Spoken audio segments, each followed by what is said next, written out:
Olá, pessoal, tudo bem? Estamos aqui de volta para a gravação de mais um quadro do Perfeitos, aqui no nosso canal do ObvioCast. Estava com saudade de vocês. No último episódio, o Rony esteve aqui no meu lugar, entrevistando minha filha Mariana. E agora eu estou de volta com vocês, trazendo mais uma amiga para conversar.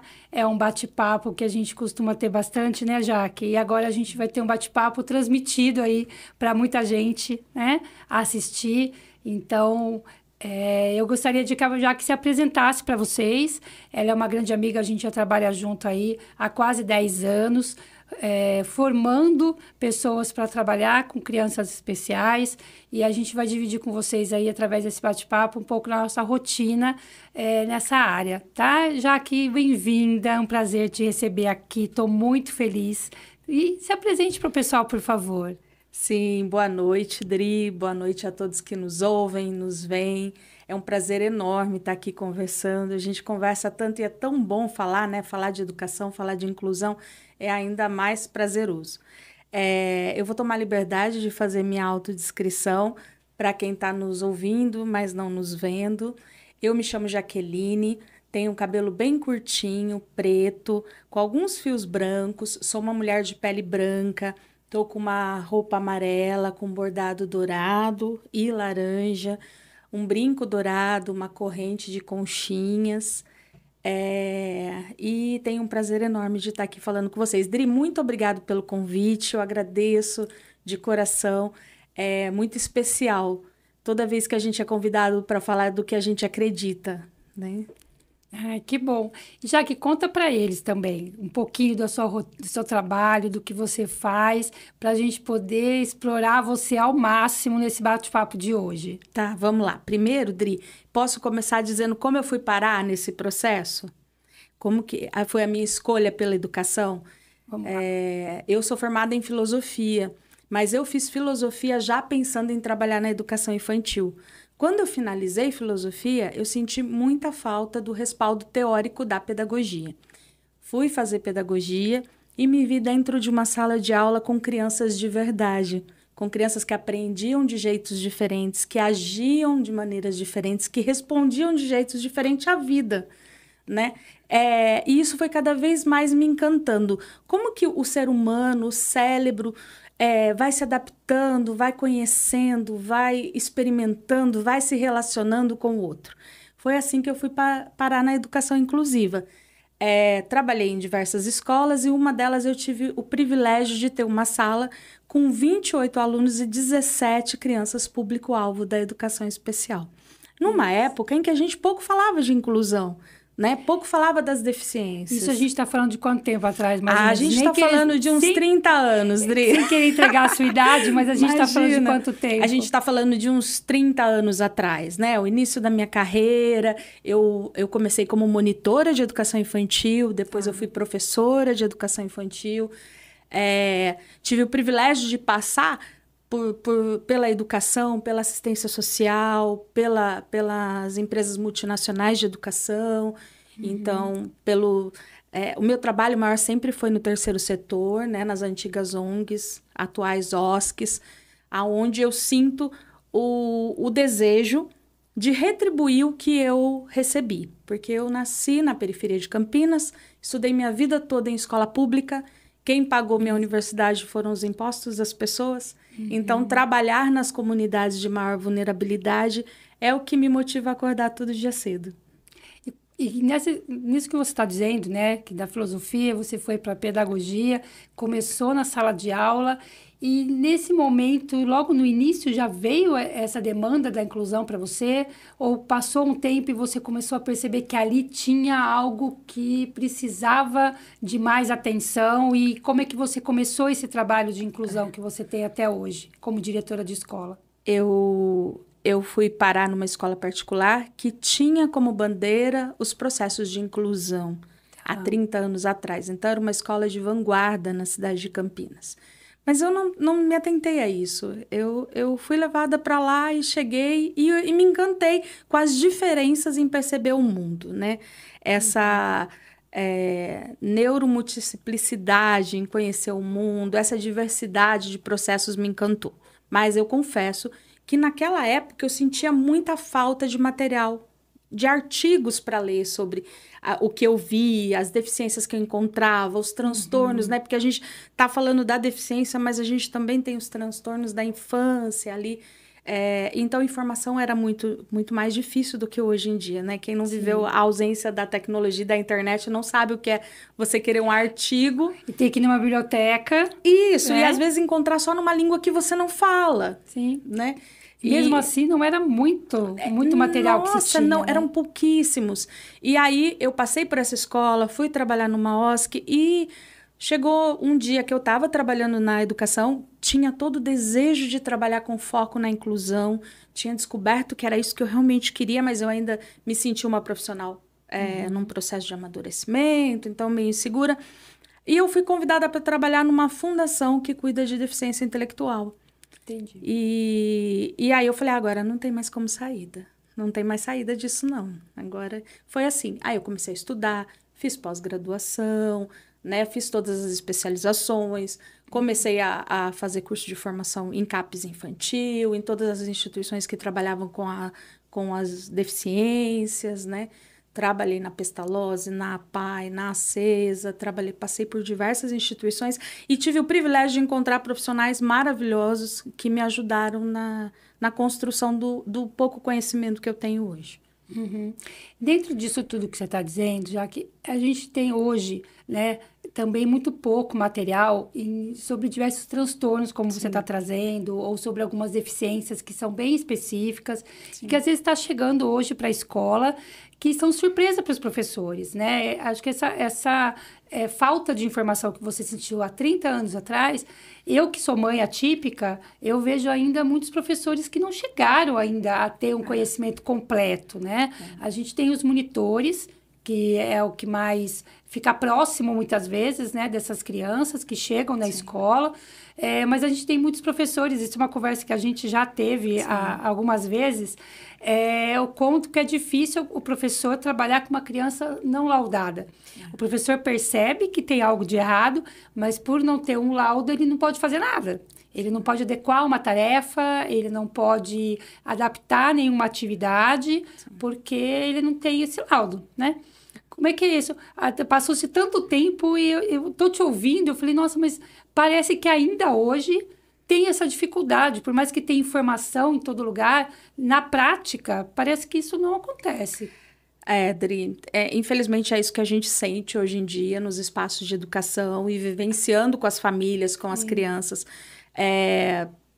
Ouso de contar aqui para todos que nos ouvem que eu também sou mãe atípica, eu sou mãe da Vitória e do João, né? O João tem 28 anos e a Vitória tem 26 anos, que são adultos independentes. O João fez faculdade de cinema, a Vitória fez biomedicina, moram juntos, vivem a sua vida independente, trabalham, namoram, estudam, fazem o que todo adulto faz.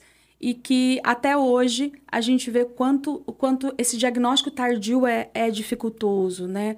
O quanto isso compromete, o quanto isso deixa uma lacuna no sujeito na sua formação da personalidade. Eles tiveram um diagnóstico muito tarde, né? Devido à falta de acesso, né? O entendimento das pessoas sobre o que era a neurodiversidade. E hoje a gente ainda vê isso, né? Por que que nós vemos isso? E aí eu vou falar um pouquinho sobre a formação dos professores e dos profissionais da educação. Mas eu preciso dizer que a gente ainda tem a gente tem estudos maravilhosos, a gente tem o CAPES infantil, que é fabuloso, mas a gente tem pouco para alta demanda. Então, a gente tem... se a gente conseguisse ter mais serviços a serviço da comunidade e da infância e da juventude, das famílias, a gente teria um acesso mais rápido. Eu não sou uma pessoa que gosta muito de diagnóstico, mas é direito do sujeito ter um diagnóstico, isso traz qualidade de vida, isso traz acesso às terapias, à fono, à TO, à psicologia, né, à fisioterapia, que são fundamentais na primeiríssima infância. Então, a gente precisaria muito de um amplo espaço. Eu tive um outro episódio aqui com uma amiga que era do Conselho Tutelar e ela trouxe essa questão do quanto que, infelizmente, sem o diagnóstico, sem um laudo... Sem o diagnóstico, você não tem. Não tem nada. Não tem nenhum desses serviços e que são, assim, imprescindíveis para o desenvolvimento dessas crianças, né? E eu falo que eu trabalhei bastante tempo como professora de educação especial. E o meu grande sonho na área da educação é um dia que as professoras de educação especial não sejam mais necessárias dentro da escola. Que na formação de todos os professores e profissionais da educação, isso inclui a equipe gestora também, a gente tenha profissionais preparados para lidar com a diversidade, com a diferença. Né? A gente tem hoje em dia, a partir do meu ponto de vista, uma perda na qualidade dos cursos de graduação na área da educação, que acaba deixando uma lacuna na formação desses profissionais que chegam na escola despreparados, né? E não dá mais para a gente dizer que estamos despreparados, né? Não dá para a gente receber uma família e falar, olha, seu filho não dá para ficar aqui porque estamos despreparados. Isso já passou. Não dá para dizer, eu sou professor... Não tem que falar mais nada disso, Não tem, né? assim, eu sou professor, mas eu não estou preparado para receber uma criança cadeirante, eu não estou preparado para receber uma criança surda, não sei lidar com uma criança que é deficiente visual. A gente não pode mais se dar a esse desprivilégio, né? Porque conviver com as diferenças, como diz a nossa professora Maria Montoa, conviver com as diferenças é um privilégio nosso enquanto sujeitos denominados neurotípicos, né? Então, assim, a gente tem uma lacuna na formação. A presença do cuidador, ele é importantíssima dentro dos espaços de educação. Muitas vezes é a garantia de que aquela criança dê continuidade no seu processo dentro da escola regular, que é um direito de todas as crianças, né? Então, nós, enquanto educadores, enquanto professores, precisamos rever a nossa postura frente ao aprendizado, né? Só complementando, Dri, às vezes quando uma criança mostra pra gente uma dificuldade de aprendizagem, a dificuldade não é da criança, é nossa. Em ensinar de outra maneira, né? Em fazer diferente. Então, eu vou para minha casa Tira todos de uma os... zona de conforto, Exatamente. Né? Tira da zona de conforto. Eu vou para casa todos os dias pensando como que eu vou reorganizar aquela informação para que essa informação atinja aquela criança.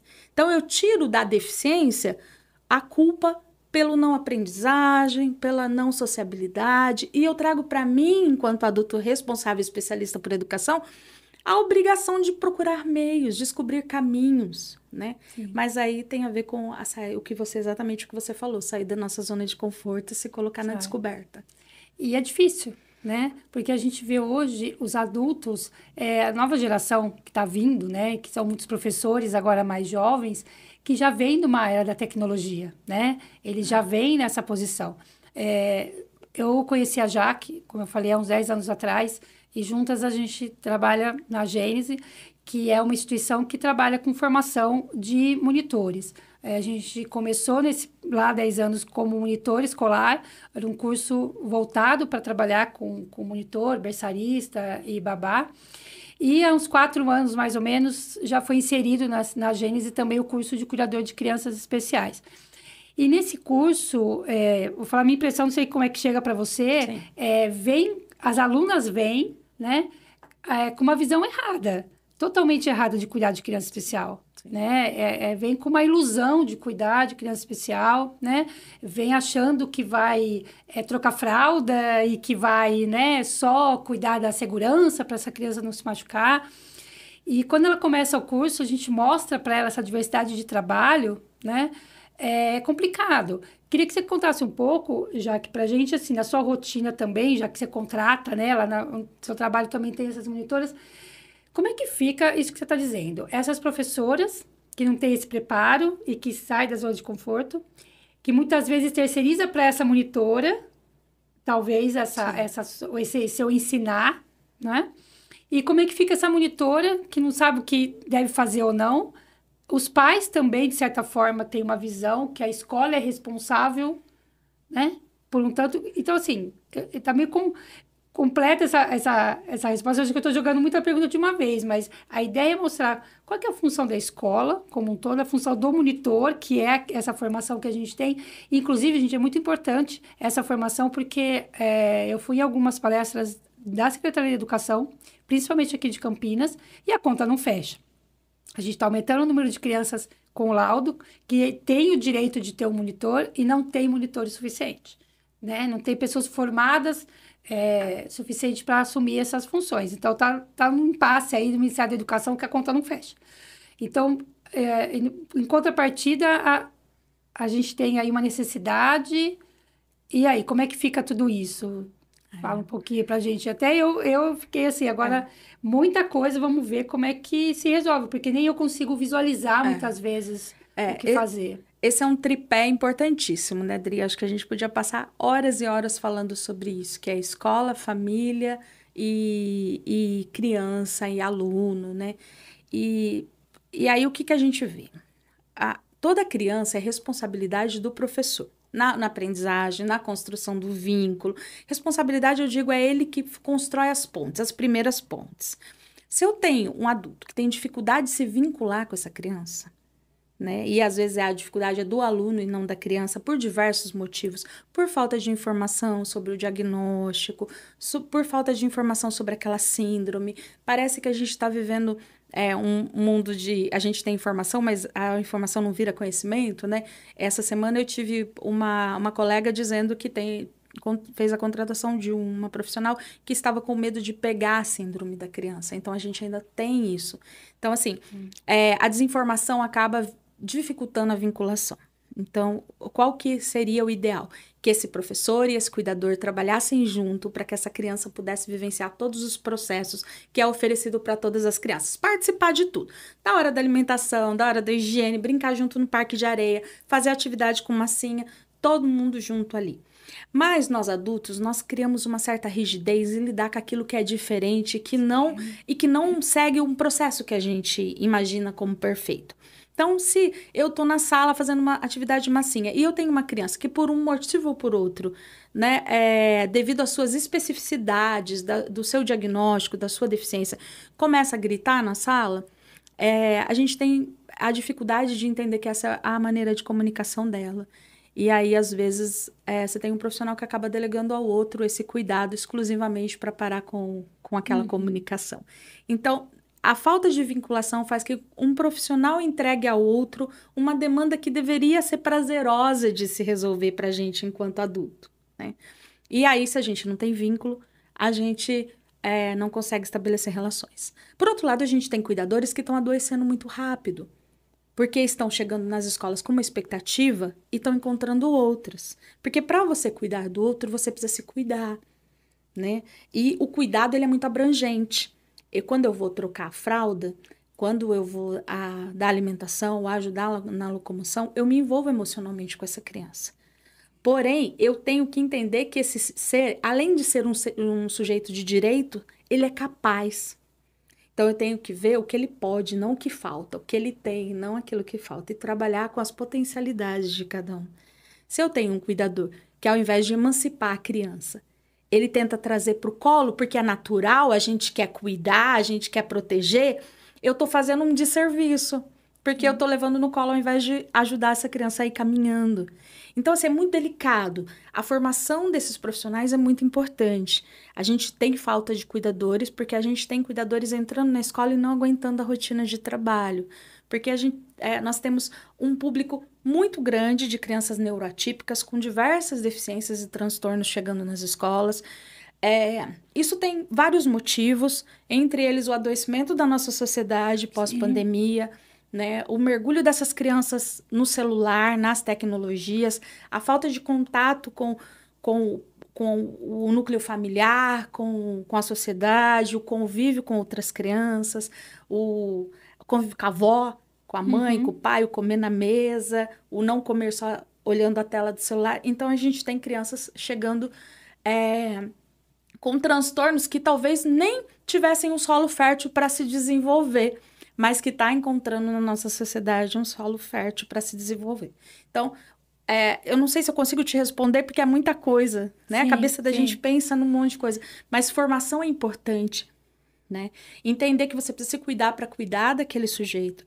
Entender que aquela criança não é só fragilidade, ela é potencialidade também. Entender que você não vai construir um caminho com a criança se você não respeitar a família, as dores e as necessidades dela, né? Entender que o espaço da escola é um espaço de direito e de convivência, desenvolvimento da autonomia, mas também de aprendizado, porque essa criança não vai lá só para passear, né? Ela vai lá para descobrir o mundo e para ter conhecimento também. Essa sua fala me traz várias linhas aqui de outras perguntas, né? Sim. Vamos uma coisa de cada vez. Eu tenho pelo menos mais umas 3 coisas diferentes para seguir. Mas me lembra assim, né? Essa questão do cuidado, né? E essa visão que o monitor tem. Como eu te falei, o pessoal chega no curso, né? Eu muitas vezes sou a porta de entrada ali numa primeira conversa. Não sei se você lembra num dos grupos que a gente deu aula, de uma aluna que colocou ali que ela não se identificou com o curso, depois que ela terminou, que ela não se identificou e tudo mais. E quando ela foi pegar o certificado comigo, ela veio me contando que teve uma experiência numa escola com crianças deficientes. E ela achou aquilo o máximo. A impressão que ela teve do curso foi totalmente outra quando ela teve o contato com as crianças. E ela se apaixonou tanto por aquelas crianças, né? E foi esse vínculo, né, que você está dizendo. Ela se abriu para esse vínculo, né? Coisa que, na teoria, quando ela estava vendo o curso, ela falou, não dou para isso. Porque uma coisa que a gente deixa claro no curso é isso. Se você tem dó, não venha trabalhar nessa... não venha trabalhar com essas crianças. As crianças não precisam de ninguém que tenha dó, que super proteja, que cuide. A criança precisa de alguém que acredite nela, do potencial dela e ajude ela a se desenvolver, que dê o estímulo, né? O tempo todo. Se você tem dó, você não vai conseguir, né? Nem para o seu emocional isso é bom. Então, ela meio que se assustou e ela teve essa experiência. E ela falou que o auge para ela foi quando ela perdeu a avó e ela recebeu a notícia, né? Quando ela estava lá no trabalho. E as crianças que, para ela, não entendiam nada, porque nem sequer se comunicavam com ela, né? Direito, no sentido de verbalizar ou de tocar ou nada disso, veio abraçá-la, sabe? Sim. Então, ela se emocionou bastante e viu o potencial dessas crianças de entender o que está acontecendo em volta, mesmo sem, aparentemente, demonstrar, né? Então, e ela se cuidar no sentido de se abrir para isso, né? Se olhar mais, né? E abrir um espaço dentro de si. Os adultos hoje não sabem brincar. Os adultos hoje não sabem, né? Lidar com o diferente como você está trazendo. E julgam muito, né? Olham essas crianças já com um diagnóstico limitador para qualquer coisa que vá fazer e nem tenta muitas vezes, né? Muitas vezes já tem o peso de quando essa criança chega na escola, né? E vai entrar uma criança nova e ela é laudada, ou ela tem um diagnóstico, e eu não sei o que é o mais surpreendente para o adulto, né, de uma forma pejorativa, quando ele já chega com um diagnóstico, ou quando ele apresenta no cotidiano uma afronta àquilo que a gente entende como verdade, né, mas olha essa sua fala, né, como a gente espera do outro algo que diz respeito a gente, não ao outro. Não existe só uma forma de se comunicar, não existe uma forma só de perceber o mundo. Eu falo que hoje eu estou como diretora de uma instituição que tem mais de 500 crianças. E eu tenho 120, mais ou menos, 110 profissionais para trabalhar com essas crianças todos os dias. E é mais difícil os adultos entenderem que a forma de perceber o mundo é diferente e que o tempo de cada um é diferente do que essas crianças se adaptarem a esse novo espaço, né? Então, a gente vai crescendo, e independente da nossa formação, a gente vai se enrijecendo no modo de olhar, de perceber, no desejo de estudar, de pesquisar, de abrir diálogos. Então, às vezes, o que me assusta, eu crio uma parede ao invés de pular o muro e ir lá para descobrir o que é, né? Talvez isso seja uma característica que a gente acaba perdendo na infância e que a gente tem que tomar cuidado para não tirar das crianças, né? Quando a gente é adulto e chega. Então, brincar junto, entrar no tanque de areia, tirar o sapato, fazer massinha, pegar um inseto e se maravilhar com aquele inseto e chamar as crianças, isso cabe em qualquer criança, para qualquer sujeito, para qualquer criança, dentro de qualquer diagnóstico, dentro de qualquer comportamento opositor, né? Então, a gente precisa querer encantar pela educação. Mas é difícil quando você vê a deficiência como algo muito triste. E ela não é triste, né? Eu falo que... E eu aprendi muito trabalhando com famílias de pessoas com deficiência, acho que não só sendo, mais do que sendo família, trabalhando com famílias. Que quando a gente tem um filho, a gente perde o filho ideal. a gente recebe um filho real. E esse sujeito é perfeito. Independente de laudo ou não. Independente de tudo, ele é perfeito real, do jeito que ele é. Não é o nosso ideal, porque o nosso ideal normalmente nunca se concretiza, né? E assim, aquela criança, ela não é o diagnóstico, a deficiência. Essa é mais uma das características dela, e ela é todo o resto que compõe aquele sujeito. Então, quando chega lá uma criança, o Miguel, e chega com um diagnóstico, sei lá, com a síndrome de Williams, ele não é a síndrome de Williams. Ele é uma criança de 5 anos, terceiro filho de uma família, muito esperado, neto da dona Nilza, e que tem uma síndrome. E é essa criança inteira que a escola tem que aprender a receber. Que nós, porque a escola parece algo muito concreto, né? E ali enrijecido, mas a escola é feita de pessoas como a gente. Se a gente não realiza essas mudanças, a escola não muda. E aí acho que é uma provocação. A escola é o que menos mudou em mais de 2, 3 séculos. Se a gente pegar a sociedade toda, a escola é a única coisa que continua igual. É igual quando eu estudei, é igual quando você estudou, os nossos pais estudaram e os nossos filhos estão estudando. Por mais que você traga uma tecnologia para dentro da escola, isso não é mudar a escola. Talvez por isso se explique, então, o fato de os adultos na nossa sociedade de hoje ainda tem essa visão lá de trás, antiga, e não se adequou a essa visão inclusiva de hoje, né? Porque saindo um pouco dessa área da educação, tudo isso que você está dizendo cabe em qualquer ambiente. Em qualquer porque ambiente. Em qualquer ambiente profissional, né? Eu sou de RH dentro das empresas ou dentro dos comércios, em qualquer relação de trabalho, não tem esse olhar para essa abertura, né? Para esse conhecer o diferente, para se permitir aprender com esses deficientes, porque a gente aprende, né? Sim. A gente aprende muito, e a convivência é muito rica, mas as pessoas não veem assim, né? Sim. Não veem que tem essa riqueza toda, né? A nossa conversa me faz lembrar de um livro da Ruth Rocha, que chama, eu acho que é a Ruth Rocha, Quando a Escola é de Vidro, que é um texto muito antigo, lá da época da Escola Nova, e que ela diz que a escola tinha vários potes de vidro e as crianças tinham que caber dentro daquele pote sem estourar a tampa. Parece que a gente ainda quer esse modelo, onde todo mundo caiba dentro do mesmo pote, né? E em todos os espaços de trabalho, eu acho que eles ainda são muito mais perigosos, né? Porque ele tem a ver com rendimento, com meta, com percentual de rentabilidade. Então, é mais difícil ainda. E se você não tem uma equipe que dialoga o tempo todo com as diferenças, ela não vai suportar viver com alguém que neurologicamente funciona de uma maneira diferente. Ela vai começar a se irritar. E aí a gente se irrita por quê? Porque a gente quer que o outro caiba naquilo que a gente acredita como certo, né? E quem somos nós para dizer o que é certo para o outro, né? Sim. E aí, acho que, fazendo uma analogia com o nome do programa de perfeitos, né? É isso. O que é ser perfeito, né? E aí a gente entra um pouco numa discussão, eu sei que um pouco subjetiva, mas somos todos completos. Não nos falta nada, né? E dentro de tudo que a gente tem e tudo que a gente é, a gente vai construindo o que a gente deseja ser. Isso profissionalmente também. Quando eu estou com uma criança e eu mesmo como diretora me relaciono com as crianças o tempo todo, eu sei o nome de todas as crianças.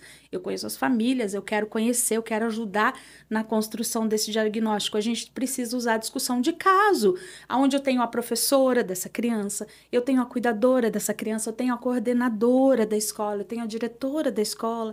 Muitas vezes eu vou lá chamar a cozinheira, porque essa criança é seletiva alimentar e ela precisa entender as demandas dessa criança. Ou quem trabalha lá na portaria, porque essa criança tem uma deficiência física, entre outras questões, né? Sei lá, tem uma formação congênita e ela precisa de auxílio para chegar até a escola, mas a gente está trabalhando autonomia. Eu preciso fazer discussão de caso com todo mundo que é responsável. Até porque, cara, o diagnóstico não é igual, né? Não. Porque a gente tem o mesmo diagnóstico, às vezes, no papel, né? Que vem escrito a mesma coisa, o mesmo CID, mas na prática eles são totalmente diferentes. É caso a caso. Eu acho que dá pra gente falar, né, Dri, dentro da sua área e da minha também, que em 30 anos eu nunca conheci uma criança igual a outra. Ela pode ter o mesmo diagnóstico, elas podem até ser irmãs, mas elas são muito diferentes, porque cada cada ser humano funciona de uma maneira e percebe de uma maneira. Isso que eu falo. E não é só a questão dos deficientes, as crianças. Todas as pessoas, crianças. né? De forma geral. Então, quando a gente coloca no curso que precisa estimular essas crianças, é o que vai fazer com qualquer outra criança, mesmo que não tenha laudo. Elas precisam, nessa faixa etária, de 0 a 6 anos, de estimulação. Sim. Né? O que a gente sempre diz, é preciso liberdade de movimento para os bebês. Os bebês precisam ser desafiados, ter liberdade de movimentos, ter experiências sensoriais, tocar diversos tipos de materiais, viver diversas sensações, seja duro, seja terra, areia, grama, gelatina, calor, quente, frio. Isso é bom para as crianças que estão dentro de algum transtorno, para as crianças com alguma deficiência ou alguma síndrome e para as crianças neurotípicas, porque todo ser humano tem direito a ter diversas experiências. Claro que a gente não pode deixar de dizer que é muito mais importante para aquelas crianças que têm uma questão sensorial, estão dentro de um transtorno, tem uma paralisia cerebral, porque eu preciso trabalhar mais essa parte sensorial. Mas todo ser humano ganha. Sim. Né? Você falou agora há pouco da síndrome de Williams, né? Então, me fala um pouquinho, explica, né, para quem não conhece essa síndrome e traz um pouco também para a gente, Jaque, porque o que a gente mais ouve hoje é o autismo, né? Sim. É o que está realmente mais chamando a atenção hoje em dia e tudo mais. Mas o autismo, eu percebo também que em muitos lados não está vindo sozinho, né? Ele vem acompanhado de outras síndromes, de outros transtornos. E dentro, né, do nosso roteiro ali da escola, a gente tem muitos outros roteiros, outros transtornos, outras deficiências que não são muito exploradas, mas que estão no dia a dia das escolas, né? Seja junto do autismo ou não. Né? Sim. Fala um pouquinho dessas outras síndromes todas que surgem, porque até para as pessoas, muitas vezes, dentro de outros ambientes, também entenderem como que essas crianças se comportam e o que aparece, né? Tá. Então, assim, a gente tem, o maior número de crianças que chegam nas escolas hoje estão dentro do transtorno do espectro autista, por diversos fatores que, se a gente for falar agora, a gente vai ficar muito tempo. Mas por quê? Na grande maioria das vezes, ou eu posso dizer, numa porcentagem importante das vezes, o autismo é comorbidade. Então, ele vem junto com uma outra deficiência. Por quê? Eu tenho um fator genético que facilita o desenvolvimento do transtorno e eu tenho questões sociais que favorecem o desenvolvimento. Então, se eu tenho uma criança com uma síndrome, seja ela qual síndrome for. Então, vamos lá, vamos pensar, a grosso modo, síndrome são características iguais para os mesmos sujeitos. Então, a síndrome de Down tem as suas características, a síndrome de Williams tem as suas. A síndrome é mais fácil de entender do que o transtorno, do que o espectro autista, por exemplo, porque você tem fatores que cabem dentro de uma caixinha para determinar essa síndrome, tá? Marcadores genéticos. Então, vamos ver esses dois que você está falando, o síndrome de Down, que é o mais conhecido, e o síndrome de Williams. Tá. Síndrome de Down. Você tem as crianças com síndrome de Down, a gente tem 46 cromossomos dentro de um DNA. Quando você tem a síndrome de Down, você tem 47 cromossomos. Porque lá no par 21, você tem 3, você não tem 2. Tá? Então, é uma mutação.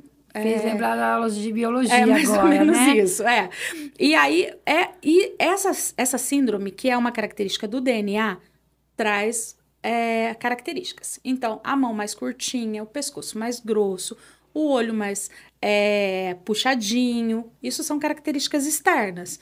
Mas você tem questões cardíacas, problemas de tireoide, que são pertinentes a essa síndrome. Então, são características muito... Você olha para a pessoa com síndrome de Down, você identifica, traz marcadores físicos também para aquela pessoa. Tá? Eu não vou falar da síndrome de Williams porque eu não sei falar perfeitamente, então eu vou perder algumas características dela, mas a gente pode falar sobre isso depois. Mas ela também é uma síndrome que traz, assim como a síndrome de Down, uma deficiência intelectual, né, que antes era usado como deficiência mental, que é o fator cognitivo. Ela traz a sobrancelha mais arqueada, mais marcada, traz alguns fatores faciais, físicos que representam. Se eu tenho uma pessoa com uma síndrome e ela é privada de algumas habilidades, de alguns estímulos sociais, ela pode vir a entrar dentro do transtorno do espectro autista, porque ela já tem essa probabilidade, já tem um fator genético. Não é que, ela desenvolveu, não, ela já nasceu com esse fator genético. E estar isolada socialmente faz com que ela esteja ainda mais submersa no transtorno.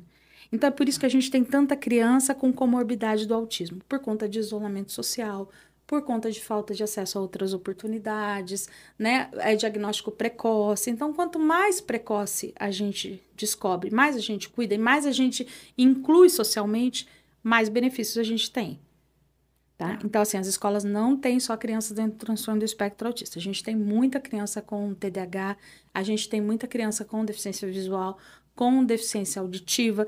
O diagnóstico é dificílimo. Às vezes, você só vai descobrir lá no ensino fundamental, não na educação infantil, porque passa despercebido a deficiência auditiva e a deficiência visual. Às vezes você tem uma criança, ele é muito disperso, ele não tem foco, tem que investigar um TDAH. E aí ali você tem uma deficiência auditiva ou uma deficiência visual. E essa criança, naturalmente, como não consegue perceber todo aquele meio, acaba se desfocando com mais facilidade. Uma outra também que vem junto com o autismo é o TOD, muitas vezes, né? O TOD. O TOD, na verdade, você tem uma criança com TDAH, né? Na maior parte das vezes, o TOD não vem antes do TDAH. Então, você tem uma criança com TDAH, que aí a gente tem um processo de social de acreditar que dar limite à criança é algo ruim.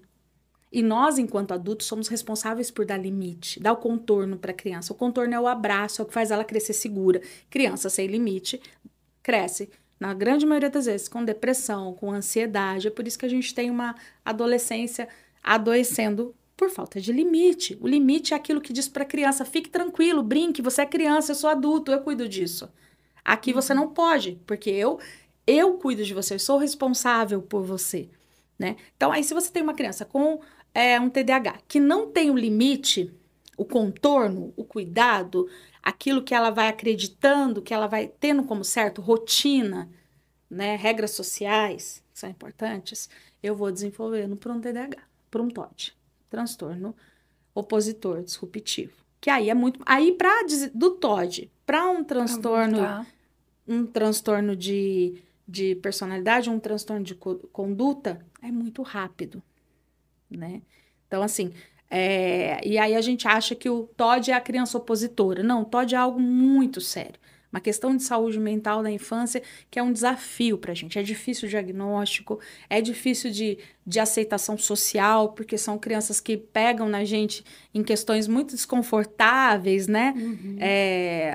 Que nos lembram muitas vezes adultos manipuladores. Então, tem toda uma questão da parte da psiquiatria que está envolvida nisso. Então, o cuidado na infância, o dizer brinque, vai ser criança, mas eu tô aqui para te dizer qual é o caminho, é importantíssimo para o não desenvolvimento dessas questões. Do 0 aos 6 anos, né? 5 anos é a formação da personalidade da criança. Sim. Né? Então, em psicologia, a gente entende que isso é muito importante. O que acontece nesse período vai determinar o futuro adulto que essa criança vai ser, né? Sim. Então, tanto a parte dos limites, como você está falando, como a parte também da autoestima, né? Exatamente. Dessas crianças. O que a gente fala para essas crianças nessa faixa etária vai levar para a vida, né? A gente ouve muitos adultos falando assim, mas eu não sei dançar. Não, mas vamos tentar. Não, desde criança eu não consigo, né? Nossa, como você é ruim na matemática. Mas isso desde criança. Então, essa crença, né, ficou tão enraizada que não permite nem a pessoa tentar. Ela nem tenta. Porque ela já fala que ela é ruim naquilo, né? Porque foi algo que marcou realmente essa primeira infância, né? Então, a importância desses primeiros 5 anos. Aí veio a questão da tela, veio a questão do convívio. Você falou da avó, né? Numa fala anterior. As crianças não convivem mais na casa da avó, né? Porque os adultos não têm tempo de levar ou porque acham que vai incomodar, né? Os avós. Os avós estão cada vez mais idade, mais nova, né? A gente tem no curso lá mesmo, eu fico abismada, né? Ou eu comecei muito tarde, ou muitas meninas começaram muito cedo, porque são pessoas lá de 30, 40 anos que são avós, né? E aí você fala, poxa vida, como é que cria? E elas têm a sua independência, né? Essas avós, né? Mas mesmo as mais velhas, a geração de agora não tem essa paciência do idoso, né? E é engraçado porque não levam as crianças pequenas para visitar os avós, para conviver com os avós, porque vai incomodar, porque a criança faz muita bagunça e tudo mais. E depois quer que o adolescente vá visitar o avô, né? Vai visitar a avó e briga com o adolescente, porque o adolescente não quer mais acompanhar e não quer ir na casa da avó. Mas ele não foi acostumado a isso, ele não teve o prazer disso na infância, né? Sim. Em alguns países, a gente tem essa mescla, e é uma coisa que está chegando no Brasil ainda, e algumas capitais já tem, que é esse ambiente onde a gente tem o asilo e a creche no mesmo lugar, né? A gente tem isso, porque as crianças estão aptas a ouvir histórias quando criancinhas, e os idosos gostam o quê? De contar as histórias, né?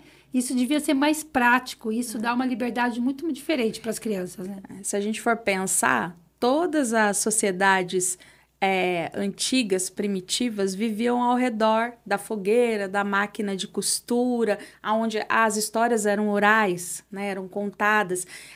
O velho tinha um valor, a gente tem a cultura griot, onde a pessoa velha, o idoso, ele é o detentor da sabedoria das aldeias, né? E a gente está com a pressa do mundo, e o celular, eu acho que é a expressão melhor da nossa pressa, a gente não tem tempo mais para a vagarosidade do idoso, da velhice, né? E as crianças estão indo no mesmo ritmo, então elas vão na casa da avó, elas querem o celular. O idoso geralmente tem uma fala mais morosa, faz as coisas mais detalhadamente, e esse não é mais o tempo da infância. Sim. Isso é muito triste, porque a gente vai vendo como a gente adoeceu, ou como a gente está adoecendo as crianças. E se a gente não voltar, isso lá para frente vai dar ruim. Já está dando, mas vai dar muito mais. Vai ser muito pior. Então, assim, a convivência com os idosos, e aí você traz uma coisa importantíssima, a mudança histórica do núcleo familiar. As avós são muito jovens, né? E estão vivendo ainda suas adolescências, que lá atrás não viveram porque tiveram filhos muito jovens. Então, existe o resgate da adolescência depois dos 30. Então, e as meninas estão voltando a ter filhos ainda mais cedo, porque a gente está deixando de fazer a orientação, né? A gente está, enquanto família, enquanto sociedade, enquanto escola, a gente está esquecendo de fazer isso também. Então, a gente tem adolescentes engravidando em muito mais número do que há 5, 10 anos atrás. Então, a gente tem uma mudança histórica da idade da família, a gente tem uma mudança na nossa percepção de tempo e de qualidade de tempo e de convívio, né? Há um tempo atrás, eu estava no espaço onde tinha uma família do lado e eles jantaram os 4, o pai, a mãe e 2 crianças, com o celular, cada um com o seu celular na mão. Eles sentaram na mesa, eles comeram, eles foram embora sem falar uma palavra. Né? E isso é a realidade de todas as classes sociais. Desde as pessoas que têm mais poder aquisitivo até aquelas que estão em maior vulnerabilidade. Porque hoje o celular é o tênis da nossa época. Na nossa época, um adolescente não queria ter um tênis na moda para se sentir pertencente. Né? Hoje eles querem ter um celular. Então, assim, é uma mudança que a gente precisa pensar. E aí, aonde entram, né, as deficiências e os transtornos nisso tudo? Em tudo. Porque se você tem uma qualidade de vida melhor, você aprende a lidar melhor com as características pessoais dos sujeitos. Eu não adoeço, eu tenho mais contato com a natureza, eu tenho mais contato com pessoas, isso vai facilitar o meu desenvolvimento, isso vai dar qualidade de vida, isso vai favorecer a alimentação, tudo, uma coisa puxa a outra. Né? Hoje a gente tem tantas questões de seletividade alimentar. Por que será que a gente tem tanta seletividade alimentar? Né? Acho que são reflexões que dá para a gente ir fazendo junto com os processos de inclusão, porque seria tão simples se a gente entendesse que cada sujeito é único e cada sujeito se apresenta com as características que ele traz, nós seríamos muito mais justos enquanto sociedade, enquanto escola. Né? E às vezes o diagnóstico em si, né, o que está escrito naquele diagnóstico não faz tanta diferença do que você conhecer a pessoa. Conheça a criança, entenda essa criança, converse com os pais, converse com as famílias, depois você vai sentar e vai sim ler o prontuário, ver qual é o diagnóstico, mas perceba o ser como um ser íntegro. E voltando àquilo que você disse do tripé, né? Entre a família, a escola e a própria criança, né? A importância dessa comunicação e desse tripé sendo realmente uma base de apoio, de suporte. Sim. Porque o que eu vejo é a família muitas vezes motivada a ter um olhar positivo para aquela criança e o ambiente escolar não olha dessa forma, né? O ambiente escolar exclui aquela criança, né? Não ajuda naquele processo. E mais que a família esteja engajada nisso. Em contrapartida, você vê situações opostas, onde a escola está pronta para estimular aquela criança, propõe as terapias, os tratamentos, e a família, meu filho não tem nada, né? A família ignora, a família ou superprotege, né? E acaba não auxiliando também essa criança, né? E a própria criança em si, que muitas vezes não consegue responder a esses estímulos, que muitas vezes vem divergente de um lado e de outro, né? E trabalhar a autoestima dessa criança. Porque essa criança, ela precisa se olhar e se aceitar, né? Dentro do seu entendimento, e tá bem com ela mesma, né? Porque quando ela se aceita, ela também não se vitimiza, ela também não entra, né, nessa de que eu não consigo. Sim. E ela também, por mais que a sociedade fala que ela não pode, ela vai querer fazer ela vai se superar, né? Então, esse tripé é muito importante para a sociedade como um todo e vai fazer com que a gente tenha hoje muitas pessoas que não conseguem criar os seus filhos para serem amigos de deficiente. Sim. Porque para a sociedade como um todo, ainda bem que eu não tenho, né, um deficiente na minha família, ou eu não tenho filhos deficientes. Mas a deficiência está aí, está do seu lado, né? E por que não, se você não tem um deficiente na família, por que não criar o seu filho para ser amigo de um, né? Para poder incluí-lo? Para ter o privilégio, né, de conviver com alguém que é diferente de você e que vai te trazer aprendizados muito diferentes, né? Imagine você... E vai tornar o filho mais humano. Exatamente. Né? E mais... Pessoas, e vai em geral. a criança que convive com a pessoa, com outra criança com deficiência, ela passa a sentir o mundo de uma forma muito mais ampla. Então, ela percebe o mundo de uma maneira muito mais perfeita. Porque ela percebe como ela percebe e ela passa a perceber como o outro percebe também. Então, talvez a mágica de se criar uma sociedade mais justa, mais respeitosa, mais tolerante, esteja em favorecer a inclusão. Né? E quando você traz da família e da escola, a família ela tem o direito, acho que historicamente garantido, de se mostrar resistente a um diagnóstico, resistente a uma investigação para um diagnóstico. Nós, enquanto escola, não. Entendeu? A família pode se recusar a fazer. Nós, enquanto escola, não, porque nós somos especialistas em educação. Nós sabemos do que nós estamos... A família tem um envolvimento afetivo, a gente sabe o que é isso. Então, é a escola que tem que chamar a família para o equilíbrio. A gente entende que, nesse momento, você está vivendo um conflito. Mas, se a gente passar a olhar dessa maneira, você vai cuidar do teu filho no futuro também. Então, a escola tem que receber essa família de uma maneira muito mais acolhedora. E eu, enquanto escola, entendo que a gente recebe famílias muito marcadas, muito machucadas pelas instituições. E que a gente precisa mostrar para ela que ali ela não precisa se esconder, que a gente está junto, que a gente não ama mais que ela, o filho dela, mas que a gente também acredita no filho dela e que a gente vai ajudá-la nessa potencialidade, né? Então, assim, caminhar junto com a família é essencial para a escola. A gente precisa trazer essa família para perto. E precisa fazer a orientação da família. Né? Mas esse não é papel da escola. Se não é da escola, é de quem? A gente trabalha para quem? Para a criança, não é? Nosso objetivo com a criança não é oferecer educação de qualidade, desenvolvê-la enquanto sujeito. Então, se para isso é necessário trabalhar também um pouco com essa família, no processo de educação mesmo, de orientação. Sim. Ninguém nasce sabendo ser mãe e ser pai. A gente aprende nas experiências que a gente tem. E se eu não tive uma boa mãe e um bom pai, né? No sentido... eu sei que o fator boa mãe e bom pai, ele é muito amplo. E a gente é mais um tema que a gente poderia ficar aqui falando. Mas se eu não tenho esses sujeitos sociais que foram marcantes na minha vida, como eu vou ser? A gente tem pais que não sabem serem pais. Que eles precisam ser orientados. Né? Até essa questão que você falou, né? A sociedade hoje... A parte familiar hoje é totalmente diversa, né? A gente tem pai, mãe, pai sozinho, né? Pai Sim. único, mãe única, enfim.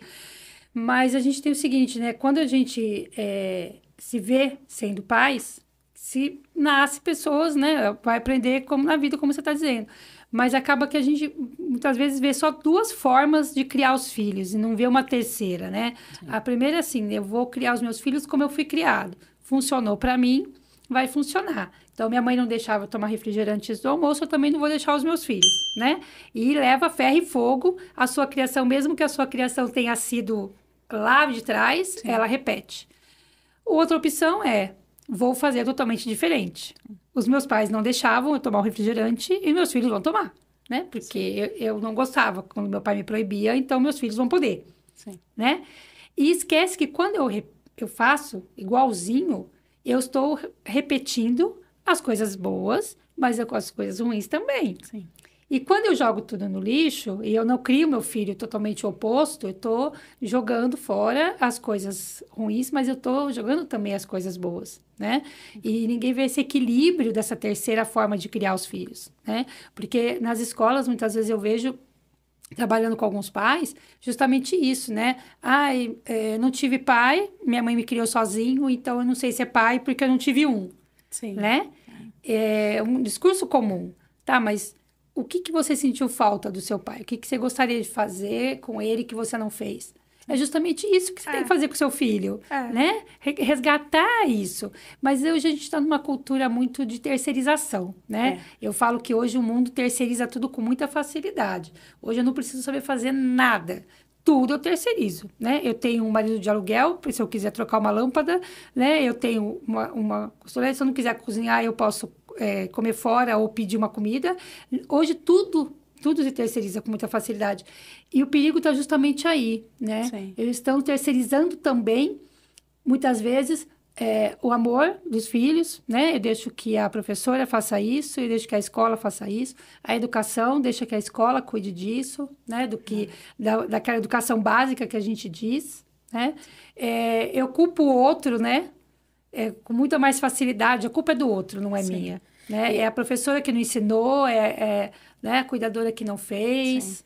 E quando a gente coloca no meio disso tudo uma criança neuroatípica com uma deficiência, uma criança, como a gente quiser falar, né? Como nós entendermos melhor. Uma pessoa neuroatípica, uma criança neuroatípica, público-alvo da educação especial, uma criança especial. Quando eu coloco no meio desse caos, que é a construção de que é ser pai, ser mãe, uma criança que depende mais do sujeito, que precisa de um pouco mais de cuidado, que requer uma dedicação, às vezes, quase que integral, né, Dri? Porque se você está falando de uma criança com uma paralisia cerebral ou com uma síndrome um pouco mais complexa, ou até dentro do transtorno do espectro autista, que esteja em suporte 3, que também suporte é transitório, na maioria das vezes, você vai precisar de uma atenção tempo integral, né? E que nós sabemos, na maioria das vezes, as mulheres são abandonadas com seus filhos. Existem estudos que mostram a porcentagem altíssima. Então, quando essas pessoas chegam na escola, além de não ter tido tempo de aprender a ser pai e mãe, elas não conseguiram entender o que é ser pai e mãe de uma pessoa com deficiência, né? E elas já estão chegando sabendo que todos os olhares vão para os filhos delas e que elas vão ser julgadas por estarem sozinhas e que elas estão exaustas, porque elas largaram o emprego, porque elas largaram quem elas são para levar em terapia, para ir atrás de médico, para tentar entender, ou para passar meses numa UTI de hospital. Então, a gente também recebe pessoas machucadas, que não tiveram nem tempo de se construir enquanto pai e mãe, né? Então, é importante a gente, como escola, saber disso. E os profissionais que vão atender essa criança, o cuidador, o professor. Quantas vezes as meninas, as cuidadoras chegam lá e falam, olha aqui, a bolsa está voltando com a roupa suja que foi ontem, o cano de aspirar tráqueo veio sujo. Eu falo, calma, vamos tentar entender o que aconteceu. Vamos chamar essa mãe para perguntar se ela está precisando de ajuda, sim, se tem algo que a gente possa fazer. E eu entendo o lugar dessas profissionais também, né? Porque também se preocupam com essa criança, porque também estão cobrando da família um papel que historicamente elas entenderam que é da família e não estão erradas.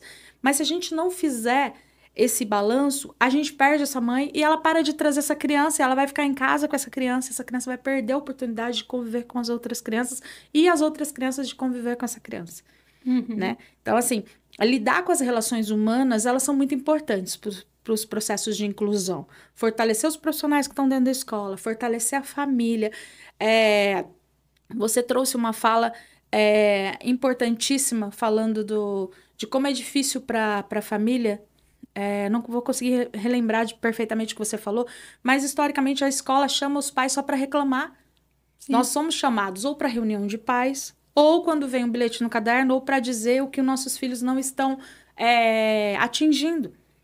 Talvez a gente precise ousar chamar mais as famílias, principalmente as famílias que estão mais fragilizadas, que acreditam menos nos filhos, né? Aquela criança que era para estar aprendendo a ler e agora está aprendendo a fazer uma garatuja controlada para dizer, uau, olha o desenho que teu filho fez. Né? E trazer essa família para dizer isso é dizer, eu acredito no teu filho também, continua que você está fazendo um bom trabalho. Então, eu acho que se colocar nesse lugar também. E essa mãe, né? Quando ela é vista, né? Não só como a mãe, né? Do João, mas como Sim. a Joana, né? Ela se sente mais forte. E ela consegue criar esse filho de forma mais... com os limites que ele também precisa, porque Sim. a criança, né? Também precisa, independente de laudo de ser especial, ela precisa do limite tanto quanto os outros. Sim. E essa mãe se cuidando, né? Se tratando, ela vai conseguir ajudar o filho, né? Porque Sim. quando a criança está em surto, por exemplo, está desregulada, se a mãe também se desregular, essa criança demora mais para voltar e isso só piora, né? Se a mãe mantém a calma, ela consegue manter a calma, essa criança volta muito mais rápido. Mas e como fazer para manter a calma? Adriana, parece que é simples. Não é, mas você precisa se cuidar primeiro. Você enche a criança de terapias, leva em tudo. E como é que está o seu tempo para se cuidar, para dar conta de tudo isso? E para se formar sobre aquela deficiência, para entender tudo que seu filho pode fazer, até onde ele pode ir. Trabalhar a autoestima dessa criança, né? Para que juntos essa criança vença, sabe? Lutar pelos espaços dela, dentro da escola, orientar.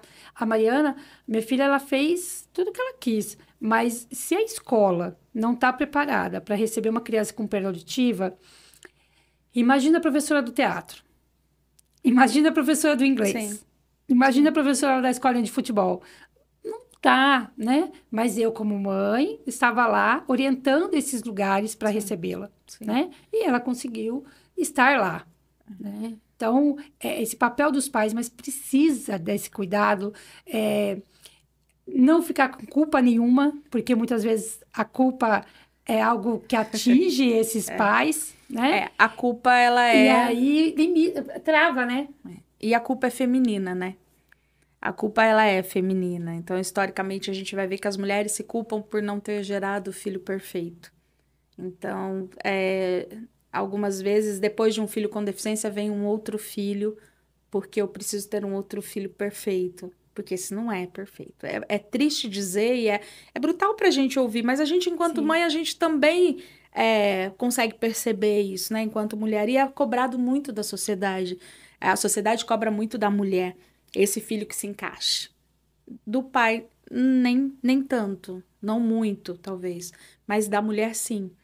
Né? Então, assim, tem a culpa de ter tido um filho com deficiência. Né? Em alguns casos. E a aceitação desse filho. Então, a gente tem muitos casos de depressão pós-parto em mulheres que têm filhos com casos complexos, né? E depois depressão no decorrer da vida, porque elas se veem, às vezes, acompanhadas muito sozinhas. É uma linha tênue também de cuidado. Quando você diz... olha só, se a gente não tem um diagnóstico, você não consegue um cuidador. Se você não consegue cuidador, essa escola vai ligar para essa família. Se a criança entra 1h da tarde, às 2h da tarde, a escola está ligando para a família buscar a criança porque ela precisa trocar de roupa ou trocar as fraldas. Então, essa mãe mal chegou em casa, a escola já está chamando para ir buscar. Primeiro passo, essa mãe não consegue trabalhar. Então, pode ser que em curto espaço de tempo, essa mãe entenda que é melhor esse filho estar numa escola de educação especial e não na regular. Porque ela vai levar esse filho para a escola de educação especial e a escola vai ficar com ele a tarde inteira, ela não vai precisar ir buscar. Só que a gente sabe que o caminho não é a escola de educação especial, é a escola regular, é o direito dessa criança e ele pode estar lá, né? em 99% dos casos. Não, tem alguns casos que vem a manutenção da vida antes, né? Em algumas situações. Então, você pensa num outro espaço. Mas, e aí, a escola também não favorece isso. E eu entendo, enquanto escola, que às vezes você não tem profissionais para estar lá. Então, se o primeiro passo é um diagnóstico, essa investigação e esse olhar atento precisa ser feito na infância, para quando vai no fundamental, já ter direito a esse cuidador, que é o que vai fortalecê-lo para estar na escola. E essa mãe vai poder fazer alguma coisa nessas 4 horas ou nessas 6 horas que ela estiver lá. Seja lavar a sua roupa, seja ir para academia, e a gente tem que parar de julgar, né? Nossa, a mãe deixa a criança na escola e vai para academia? Deixa a criança com deficiência na escola e vai para academia? Sim! Se ela entende que isso vai deixá-la mais saudável para estar com o filho depois, que maravilha que ela conseguiu perceber isso, né? Então, que ela deixe esse filho lá, que ela vá para casa, lavar uma louça, lavar roupa para conseguir se organizar para a noite, né? Porque essas são funções historicamente femininas, que tá tudo lá para ela. Então, às vezes, a gente precisa pensar. No cotidiano da escola, às vezes eu falo, meninas, essa mãe nem conseguiu chegar em casa ainda.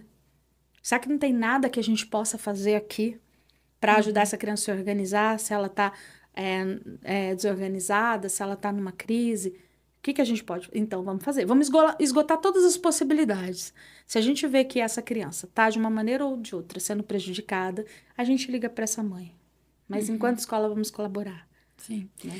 E dentro da sala de aula, já que a gente está indo para o final aí da conversa, vocês fazem algum trabalho com as outras crianças, ensinando essas crianças a essa convivência e identificando para essas crianças quais são essas diferenças, como lidar com cada uma delas, né? Eu lembro que na sala da Mari tinha um autismo na época e as crianças sabiam que quando ele estava desregulado, que as crianças tinham que ficar em silêncio para que ele pudesse se acalmar, né? Então, a sala sabia lidar com a situação, né? Como é que é esse trabalho com as outras crianças? É o mais fácil de todos. A criança é muito perceptiva e ela é muito colaborativa.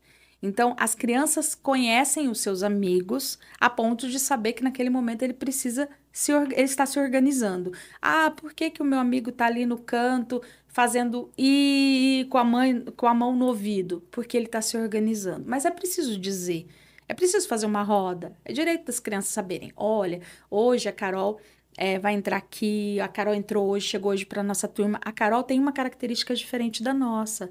Ela é uma criança com deficiência visual, então ela vai precisar da nossa ajuda, assim como a gente vai precisar da dela para algumas atividades. Então, dizer daquela pessoa que chega para a turma é importante para localizá-los e para não esconder diagnósticos, não esconder características, porque a gente tem que naturalizar as diferenças e as características dos sujeitos.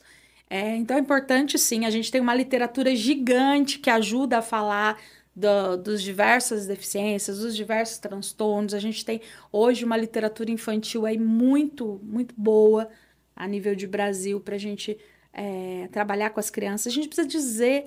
Literatura que você diz são livros infantis? Livros infantis. De historinha que conta com as crianças. A gente tem... Eu trouxe o exemplo dessa criança que põe a mão no ouvido e reproduz o som do I para se autorregular. Eu tenho um livro da literatura infantil que fala Meu Amigo Faz I.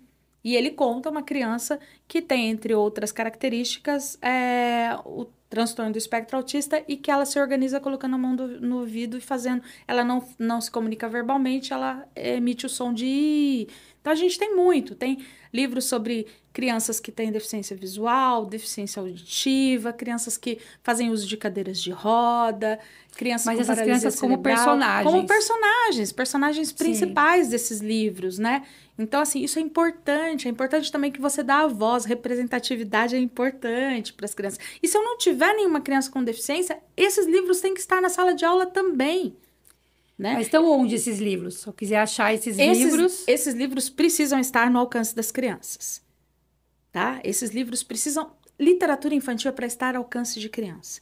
Ao ponto da criança pegar o livro na prateleira e falar, professora, lê para mim. Né? E ela precisa estar ali todos os dias. A gente precisa ler para as crianças todos os dias. E que a gente possa ler histórias onde os personagens são crianças reais. Então, a gente tem... muitos livros com crianças com síndrome de Down como personagens centrais, né? E às vezes não vai falar do transtorno, não vai falar da deficiência, não vai falar da síndrome, mas o personagem é uma pessoa com deficiência. E isso é importante, porque a gente vai naturalizando. Eu não preciso esperar eu ter na minha sala uma criança com epilepsia para falar sobre epilepsia. Né? Eu não preciso esperar eu ter na sala uma criança que é deficiente visual para eu ter livros em braille. Então, assim, o trabalho de inclusão, ele é feito com ou sem a pessoa com deficiência, para a gente se preparar para receber qualquer pessoa que chegar. Né? Em qualquer lugar. Em qualquer lugar. Em qualquer ambiente. Em qualquer ambiente, não é só a preparação física. Seja na aula de futebol, seja na escolinha de inglês, seja na farmácia, seja no fast food, em qualquer lugar que eu for, eu vou encontrar com pessoas deficientes. E eu tenho que saber lidar e conversar com elas. Né? Até porque a gente tem as deficiências ocultas, que a gente não pode esperar do outro a mesma resposta, porque a gente sabe das deficiências ocultas. Tem coisas que trazem marcas, tem outras que não. E a gente tem que aprender a se relacionar com seres humanos, com pessoas. E elas chegam pra gente de vários modos, né? Sim. Já que foi uma delícia conversar com você. Passou muito rápido, não sei se você sentiu o tempo. Nossa! Já estamos terminando, né? Eu queria te agradecer de novo. Muito prazer em estar aqui com você. Adorei conversar com você ao vivo para todo mundo ver, né? Já que a gente tem as nossas conversas aí, né? Cada vez mais difícil pela correria do dia a dia, mas acho que foi muito proveitoso. Acredito que você tenha conseguido falar um pouquinho dessa importância da inclusão e queria que você deixasse uma mensagem aí agora, finalizando a nossa conversa, para o público aí, em geral, sobre esse assunto. Primeiro, eu quero agradecer a oportunidade, agradecer a conversa, foi muito prazerosa, nem vimos o tempo passar, é gostoso. A gente toca em vários assuntos e aí você vai tentando pincelar, pegar um pouquinho de cada e sempre fica aquela sensação de que ficou algo para dizer. Mas isso são sinais de uma boa conversa, né? Uma vez eu disse para um professor, eu saio da sua aula com dúvidas. Ele fala, que bom, é bom gerar dúvidas, é bom ter indagações. O que eu quero, acho que a mensagem que eu quero deixar é acreditem nas pessoas, né? Se deem ao privilégio de conviver com as pessoas, façam os processos inclusivos na sua própria vida. Né?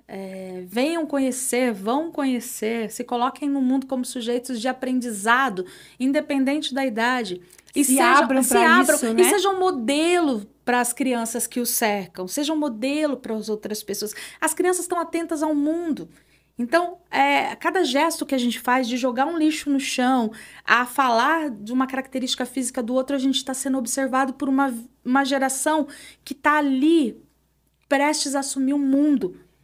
Então, eu acho que é de responsabilização. Vamos nos responsabilizar por essa geração que está vindo, vamos aprender a conviver, né? Aprender cada dia mais. Que isso é pra gente, é um privilégio nosso. Sim. Você me fez lembrar, há um tempo atrás, bem ali atrás, muita gente talvez nem tenha vivenciado, a gente passou pela crise da água, né? Há um tempo atrás, onde se tinha muita dessa conversa, né? Em relação ao cuidado com a natureza, e o slogan era, que mundo você quer deixar para o seu filho, né? Então, que a gente tinha que se policiar com uma série de coisas, senão correr o risco dos nossos netos não terem, né? Sim. Mais o meio ambiente, a água, enfim. Então, o slogan me chamou muita atenção, que mundo você quer deixar para os seus filhos? E hoje, com o mundo que a gente está, né, com tantas deficiências, eu digo assim, emocionais das pessoas, né, com tanta intolerância, com tantas questões aí de julgamentos, de tantas coisas que a gente tem hoje, e nessa fala sua de olhar para as crianças, né, então, que educação a gente está dando, né, então o slogan muda um pouco, né, aquele era, que mundo você quer deixar para os seus filhos. Hoje eu vejo que filhos você quer deixar para o mundo, que crianças você quer deixar para o mundo. Sim. Então, vale muito, acho que essa reflexão da gente observar os nossos atos, a gente se cuidar, a gente se abrir, a gente lembrar da nossa criança anterior, deixar essa criança brotar e tá hoje, né, muito mais em contato com isso tudo e pensando realmente que futuro a gente quer, né, para os nossos filhos, que crianças, que sociedade a gente quer para frente, né? Eu acho que tem um provérbio africano que ilustra bem isso, que é preciso uma aldeia inteira para educar uma criança. Nós somos a aldeia, e aí? Né? Todo mundo junto. Todo mundo junto. Bora melhorar o mundo? Vamos lá, né? Bora melhorar o Obrigada, mundo. Adri. Muito obrigada. Gente, muito obrigada pela companhia de vocês. Espero que vocês tenham gostado desse bate-papo. E a gente deixa aqui um convite para todo mundo aí. Bora melhorar o mundo. Vamos lá, né? Assistam, compartilhem, né? Dê um like de vocês lá nesse episódio. Estejam atentos aí ao canal. E até a próxima. A gente se vê por aí. Até a próxima. Obrigada, Uma boa noite. Jaque. Boa Tchau. noite.